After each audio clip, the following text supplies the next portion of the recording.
Magandang araw po sa inyo at welcome back dito sa ating panibagong video. Mga kapolitika, ating pag-uusapan para sa vlog na itong balita na kung saan ay magiging host sa mga activities itong si Emma Tiglao.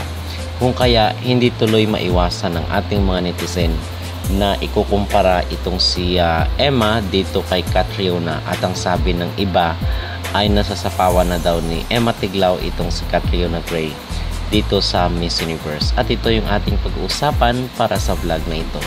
Pero bago ang lahat ay huwag kalimutang mag-like at mag-subscribe na rin kayo para updated kayo sa ating mga latest issue. At dahil sa balitang kumpirmado na nga na itong si Emma Tiglao ay maging host dito sa Miss Universe, ay nakita natin itong post, mga kapolitikan, ang sabi. So eto na nga, confirmed na maraming ganap si Emma sa Miss Universe 2025 pageant events, lalo na at i-manage ito ni Nawat this year sa Thailand. Magiging host si Emma sa mga events ng Miss Universe at haharap sa press, media, sponsors at mga bisita. Sa kabilang banda, wala pang confirmation kung magiging host ba ulit si Catriona this year. Taon-taon natin nasasaksihan ang husay ni Catriona.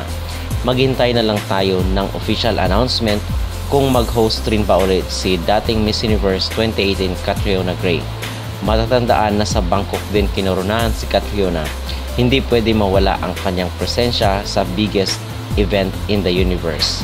Feeling ko iba na.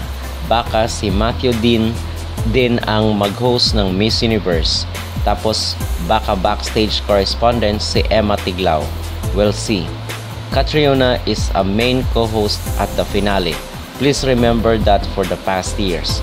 While the new task simply means non-finale events, don't be fake news advocate.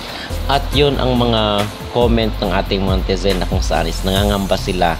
At ang iba is nag-agree na baka hindi na itong si Catriona Gray ang maging host ng Miss Universe. Dahil nakakapagtataka lang, mga kapolitika, sa galing at sa ganda ni Catriona Gray bilang host ng mga pageant, ay bakit lagi lang siya doon sa sa comment section.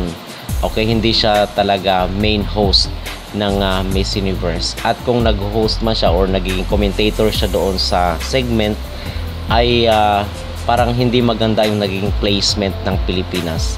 Proven and tested na ito ng ilang beses. So there must be something na siguro ay tanggihan mo na ni Catriona yung hosting dito sa Miss Universe at ibigay dito kay Emma Tiglao para maiba naman yung kapalaran ng ating mga ipinapadala dito sa Miss Universe. Okay? Pero kung sa galing lang talaga at husay, ay mas magaling pa rin talaga itong si Catriona Gray. Pero aminin man natin sa hindi, ay talagang mas magaling pa rin. Nasa ibang level ang comm skills ni Catriona Gray. Okay? So yun, mga kapolitika, ang ating talakayan. At doon sa mga nagkukumpara dito kay Catriona Gray at kay Emma Tiglao, siguro ay maging happy na lang tayo sa na-achieve ng dalawang beauty queen na ito na Filipino pride. So ano ang inyong mag-reaction dito sa pagkukumpara kay Emma Tiglao kay Catriona Gray, na kung saan ang sabi ay masasapawan na daw ang hosting ni Catriona dito sa Miss Universe dahil nandito na si Emma Tiglao na gagamitin ni Nawat dito sa mga hosting activities. Mag-comment down below at huwag kalimutang mag-like at mag-subscribe na rin kayo para updated kayo sa ating mga latest issue.